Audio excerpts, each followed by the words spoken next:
I think we were surprised how rarely we had kind of clashes with the authorities on the trip, considering we were pretty much wild camping, the whole trip. I just find us like, oh, there's a random little wood block, let's go in there. Could talk about this later, but like that was interestingly one of the things that me and Robbie would clash over. Robbie was much more rogue about where he was willing to sleep, and I was a bit more picky. So Robbie would sometimes have us sleeping on like roundabouts in like, in the middle of a town or something, or some little place around the back of an industrial estate that you're like, I'm pretty sure like drug addicts use this place as like somewhere to shoot up. So yeah, we were quite fortunate in terms of like not getting into trouble with the police and stuff like that.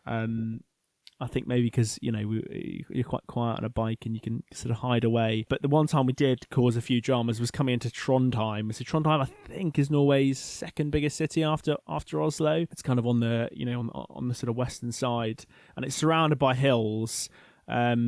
And so it's sort of accessed by like tunnels and things like that, essentially, to get through these hills. And then so there's one main road that basically goes all the way down Norway, and essentially we were cycling down from the north. And as it comes up to a little tunnel as it's about to go into Trondheim. And by this stage, you can imagine we're sort of 2.5 weeks into the trip. We're pretty sort of threaders.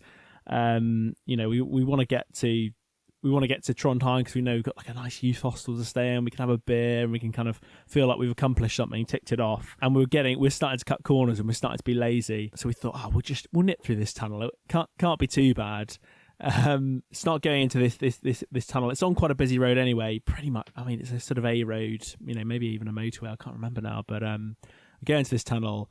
And it's getting really, really dark and really, really narrow. And there's cars going past us, bleeping their horns. People winding down the windows, shouting at us. And that's an interesting one. The Norwegians were quite aggressive drivers, actually, surprisingly. And we thought, okay, something's not up here. And I think that the penny really dropped when a bus stopped. A coach driver gets down and starts like yelling at us in Norwegian. We're like, I think something's up here. So we sort of like back out of this tunnel, and as we're backing up, the signs for the entrance all sort of go chung chung chung chung chung chung chung, and it says tunnel closed. And we're like, oh dear! You can see the traffic already like stacking up, and we're like, oh god, we might get filled in here if people realise this was us.